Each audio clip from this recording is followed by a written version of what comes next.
Okay, and then you have a fourth one. Oh yeah, and then exception number four is the short-term rental loophole. And if anyone who's been paying attention to real estate for a long time, you know that short-term rentals, Airbnbs, VRBOs, they have exploded over the course of the last decade. That is in part because of the bonus depreciation rules that came around with the Tax Cuts and Jobs Act in 2017, and because in the tax code there is a loophole that was originally built for hotel businesses. Back in the day, hotel businesses were short term rentals, but the default treatment was that passive treatment. And real estate businesses like Marriott and Hilton came around and said, why are we being treated like this? This is our full time Mhm. business. We should be able to benefit from the losses, even though real estate is a large part of our business.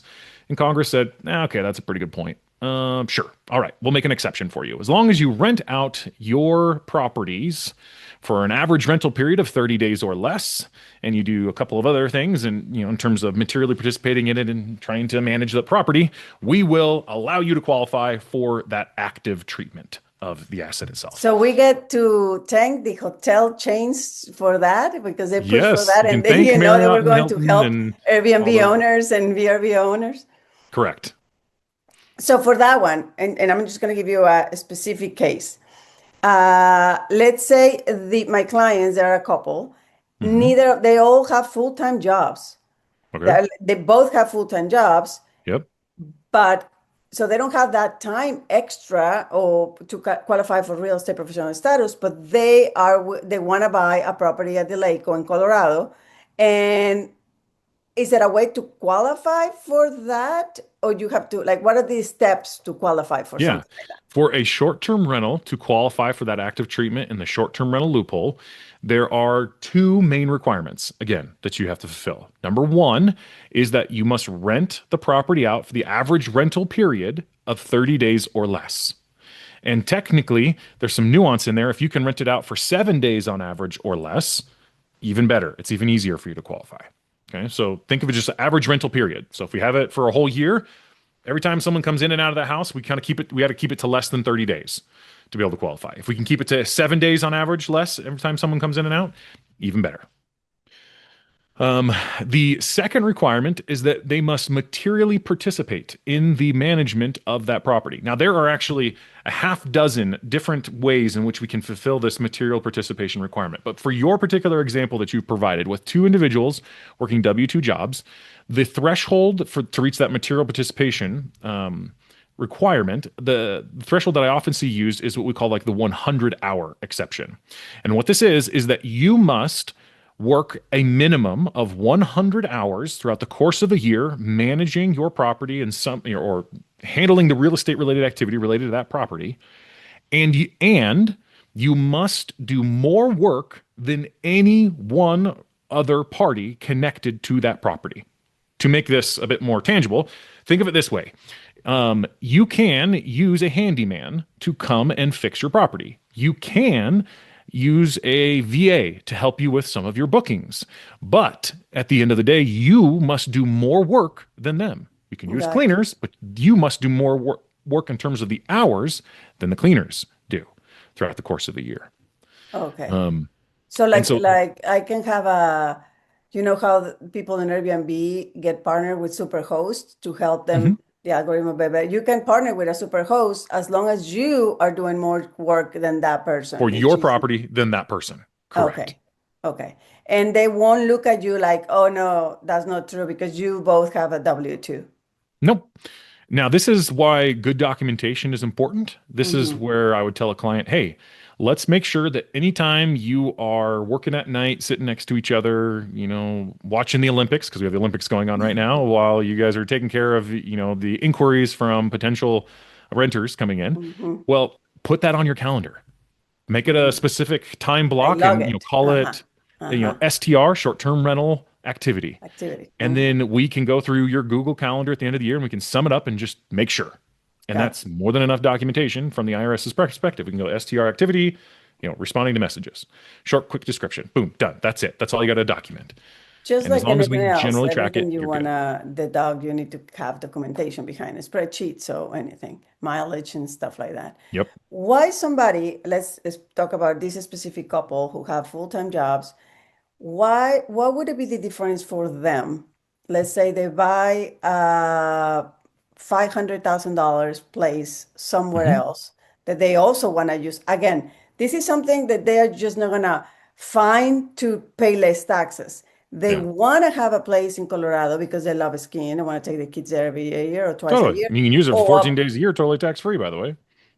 oh, we need to talk about that one too. But or a place in the lake because they like fishing. Anyway, Yeah, they want to do it because of their goals. yeah. Why would they try to do it with the short-term rental loophole? Like what, explain the same scenario in both. Like I'm not gonna mess up with, I don't even want to invest the time. I'm just gonna no Mm-hmm. qualify for the short-term rental loophole because I'm gonna hire a property management company. Okay, cool.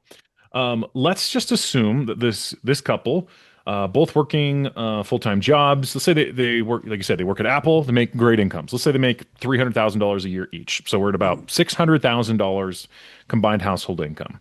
Let's assume they take a standard deduction and they have no other sources of income. Very, very, very simple scenario. In that Mhm. particular case, they're probably paying an effective tax rate, assuming they live in Texas, and they're looking in Colorado because they have no state taxes, of about 30-ish% in Uh-huh. total. Okay. Yeah. Well, that means that assuming we have $600,000 of income, standard deduction, we're going to probably pay somewhere in the range of about $85,000 on our taxes. Mhm. Okay. Just federal. Yeah. Well, if we buy a $500,000 property and you qualify for the short-term rental loophole, and then there's one extra step to get the full maximum benefit. You have to do what's called a cost segregation study, where basically we figure out how can we maximize the depreciation benefit for you here. And if you're willing to do those two things, which by the way, you can pay someone else to do a cost seg study, it costs you about $1,500. It's super easy to do. Um, Typically what we find is for a short-term rental, you can expect, and this is I'm going to give you a range because it's highly dependent Yes. based off of The the other property things. itself, location, all sorts of things. For a short-term rental, you can typically get somewhere between 25 and 35% of the purchase price, not how much you put down, but your purchase price, as a deduction in year one that could then offset your other W 2 income. In the case of our couple here, if we take $500,000, multiply it by a conservative 25%, that's $125,000 less. Multiply by that effective tax rate of say 30%, and you just saved yourself $37,500 on your taxes.